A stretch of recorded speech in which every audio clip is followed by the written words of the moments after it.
So tell us, first impressions and just kind of how did you end up here? I'm sure you had other opportunities. Yeah, we'll start first impressions. I love it so far.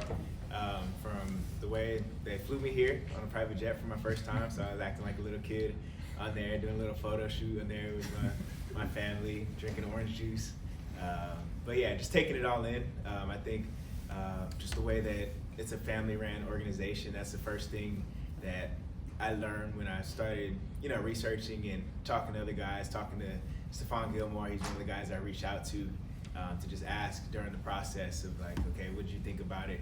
He said, for your type of personality, you're a family person, you're laid back, I think that's a place for you. And that's the first thing I saw when I got here, just how tight-knit everything is, how really just personable everybody is. That's something that stood out to me so far. And just my journey here was really going through the free agency thing. They reached out, and you could just tell that it was a team that was aggressive, and just the way that, you could tell when certain people truly want you. And just talking to my agent and everything, this is one of the places that they're really eager to get me. And also for me, hearing a lot of good things from, like I said, Gilly, my boy Shegu, came with me to the Philippines a few weeks ago, and before free agency started, and that's something super random, but just hearing about it from him even before we knew this place was an option. And as soon as they came calling and sent an offer, I was like, okay, this is a really heavy option. And once everything fell down to it, this for sure, I know this is the place I need to be. You bring a lot of personality and flamboyance, which I'm sure that's attractive to the team. But Right. as a player, what do you bring and what do you hope to bring? Versatility, leadership.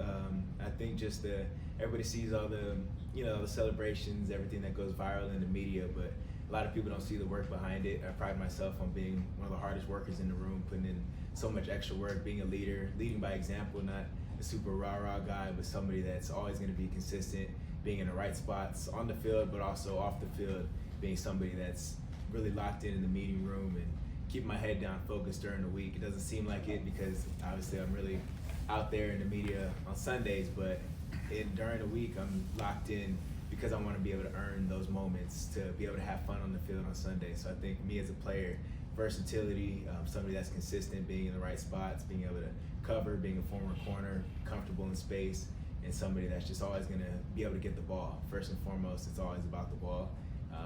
You get graded, you get paid based off of how many times you can touch the ball and take the ball away, and that's something that I've been able to do in my career, and something that I'm confident that I'm going to be able to do in Lou's defense here, and being able to really just gel with the guys and be a leader in the secondary.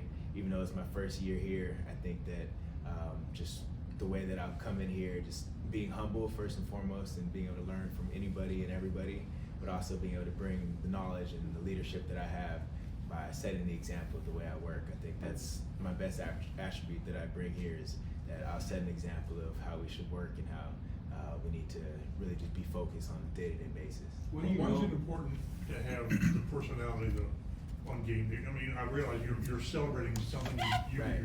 Why has that always been important, or has it always been important to you? Yeah, it's always been important since high school. That's something, obviously it's going viral now, but something I've always done, enjoying, especially on defense. It's hard to make plays, especially in this league.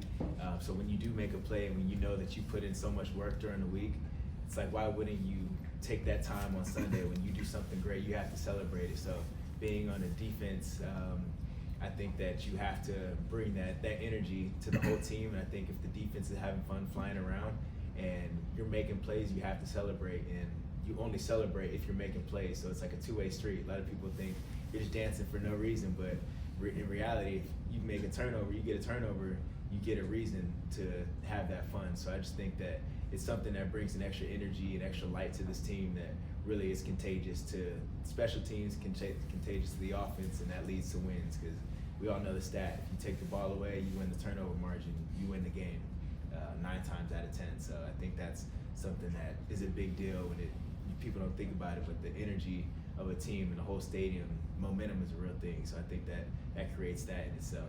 I know it's early, but what do you know about Lou's defense? Just the way that we're really aggressive, but also little, I wouldn't say basic, but you still do routine things as far as a lot of match cover 3 and things like that. I don't want to get too deep into the scheme before we've even done an install, but just the way that you go out there and still able to play aggressive, but also be able to use every single guy in their own skill set. And I look forward to doing that, especially with my skill set, being able to cover, being able to play match coverage, but also be able to be aggressive with sending pressures and being somebody that can do it all in zones or in man, or being able to blitz and really having the versatile guys that we have in the secondary and so many good players. I think it'll be a really open playbook for Lou and what he does in his defense. You mentioned Shagun? Yes. Alubi? Yep. How do you know him and what's the connection there? Yeah, we went to high school together and trained together with Ground Zero, 7-on-7 team. So my coach really, way back then, we were training together, and that's one of my guys, one of my close friends, especially just seeing him now, the way that he's grown into the player. He had a tough road to get to the NFL, going undrafted, bouncing back from his college, and just being able to walk on and do everything. So we went to high school together, like I said, but he's always been somebody that I've been able to train with and be able to. He came to the Philippines with me to run my camp and give back to the communities out there. So that's somebody I consider a real friend, somebody that I've been knowing, like I said, since high school. So it's really cool being teammates with him, especially the type of person he is. He's a dog and a worker like myself, so we really relate. So Cam, you were in the Philippines when you agreed to terms here? Yes, it was 4 a.m. Well, Yeah. Yeah. Can you walk us through that previous night? I mean, did you go to bed? Like, what? Can you walk us through? Yeah, I didn't go to bed because obviously I knew that, dang, I have to make this decision today. I kind of had a different picture of free agency that, okay, these teams send you an offer, you get a few days to figure it out, do your research.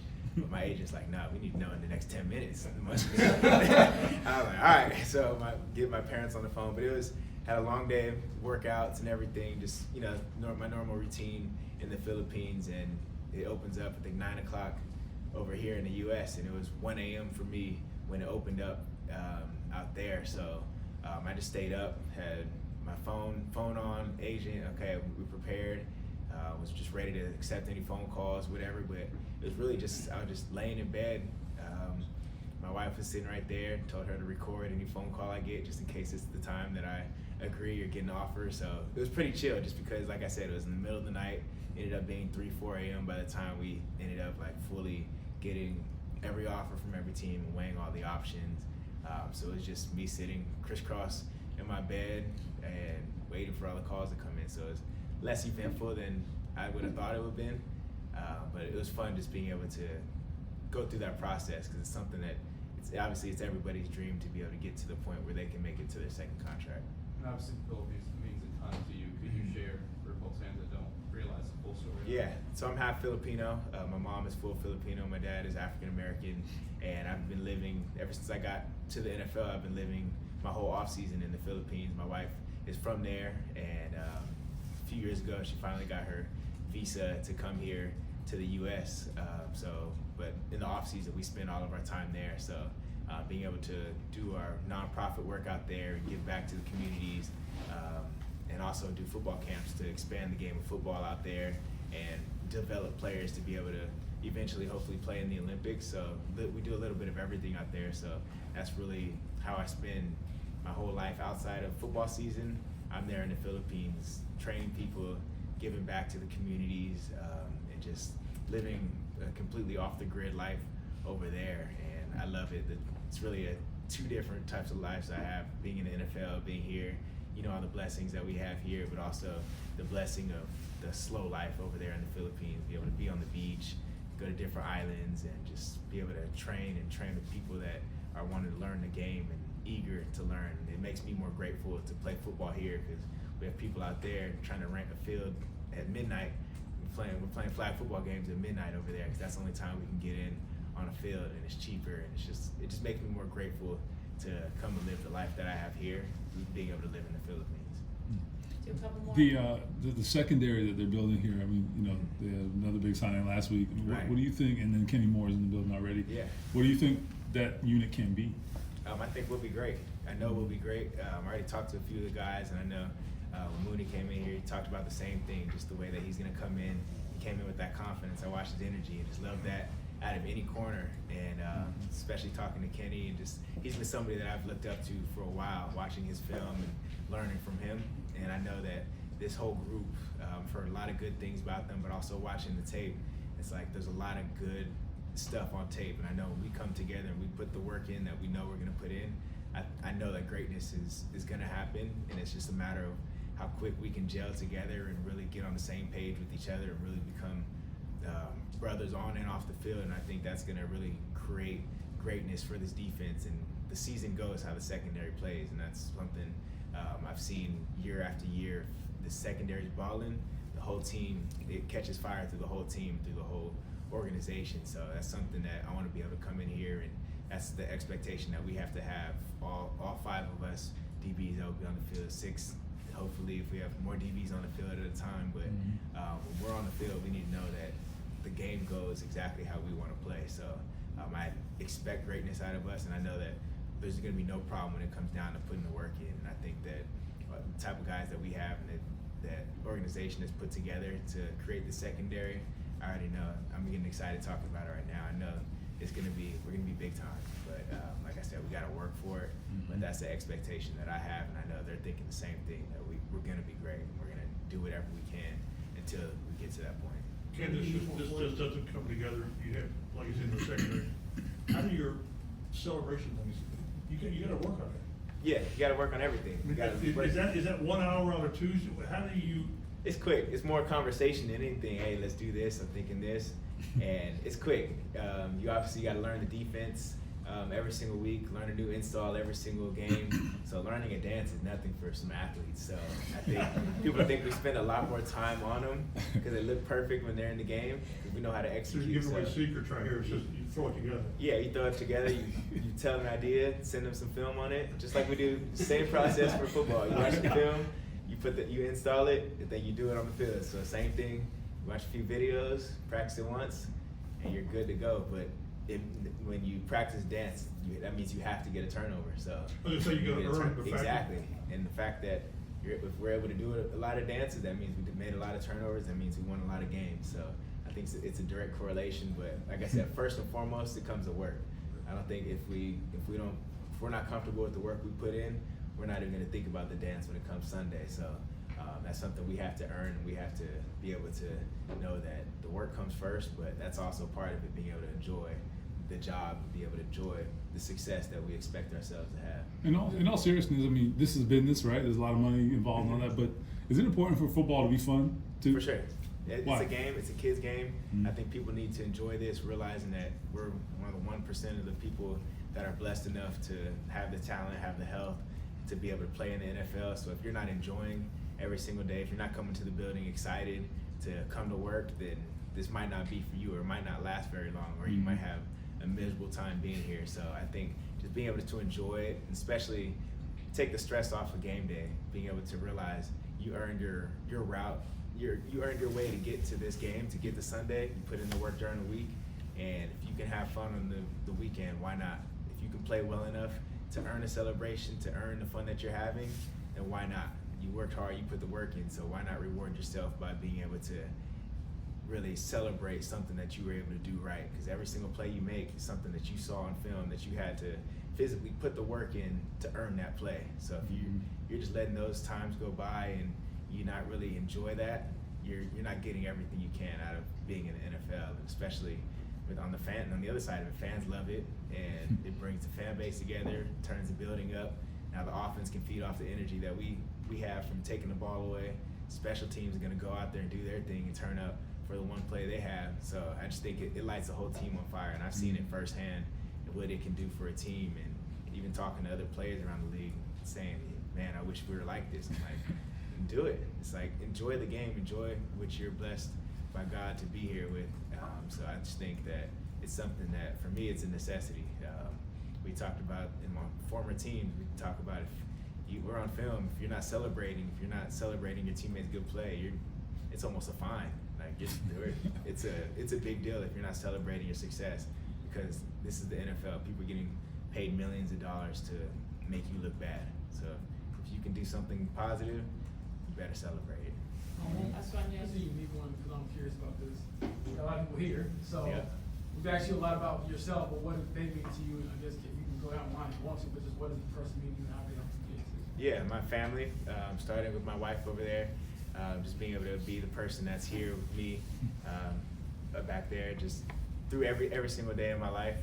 Now, especially, just being able to really be my supporter, the person that I go home to and have a good day or bad day, get the same energy from her, just somebody that's gonna always support me no matter what. All my siblings that helped me get here, 4 siblings, so there's 5 kids total. So just people I grew up with that pushed me, that are my reason why I go hard, because I want to provide for us. And my 2 parents, mom and dad, just the people that were able to really sacrifice. My dad going to work every single day, so my mom could be able to stay home and raise us, and so she didn't have to work, so she can be able to take care of all 5 kids, and take me to my workouts. And then my trainer, the guy, Coach Brown right here, the guy that found me. I played for a 7-on-7 team, the one that I mentioned earlier, Ground Zero 7-on-7. And he saw me having a terrible tournament back when I was 5th string JV, giving up 5 touchdowns one tournament. 5th string on JV my sophomore year. He said, "See me at 5 a.m. tomorrow, and we'll get you to college." And showed up. I hated him for years, but he taught me how to be a technician. Taught me how to approach the game the right way. We didn't work out with the football for years. It was all rhythm work, technique, everything. He said, "You're not going to be able to pick the ball off until you can master your footwork, until you can get the technique to put yourself in position to make a play." And that's something. So I've been training with him since sophomore year of high school, and I couldn't sign with this team without having him here. So he's been a key to my success, and somebody that a lot of people get to the NFL and find new trainers because they're popular, but it's been my guy since day one that found me and told me, "You show up, you'll be great." And funny, I'll go a little longer. Funny story. His daughter was like, "Why you keep showing up? This kid's trash." He said, she would come with him the whole workout, and he would say, "I'm gonna show up as long as he shows up. He keeps showing up, I have to show up." And both of us kept showing up 5 a.m. before school every single day. Then right after school, right after practice, going for a night workout, do the same thing. This is years in the making. 5 a.m.s, and through high school, I come home from college. He flies up to college to come train me. Same thing. He comes to the Philippines, out to the Philippines and train me, run my camps and everything. So he's been with me every part of the way. He gets a long speech, but this is a football thing, so I had to give you guys the long football speech. But I could have given a long speech for every person in my family that's been here. But just my support system means everything. And but first and foremost, my faith in Jesus. My parents gave me that foundation just to really take my faith serious and really have a personal relationship with the Lord. And that's something that's driven me just through my whole life, to keep my head straight, stay humble, and keep me grounded in that. Because I think if you don't have that, then none of this stuff would be, I don't think I'd be here. I know I wouldn't be here without it, but I wouldn't be able to enjoy it as much because I'm so grateful, because I know what life could be without it. So, yeah. So everybody enjoyed the jet flight over here, didn't everybody? Oh yeah, we're all. Extra orange juice, please. We took everything. Then they had Filipino food on the. They had a Filipino menu on the plane, so I'm like, I'm home. they know me. Now they're going on a private jet ride all the time. Exactly. Congrats. We can't do it. So this is the one.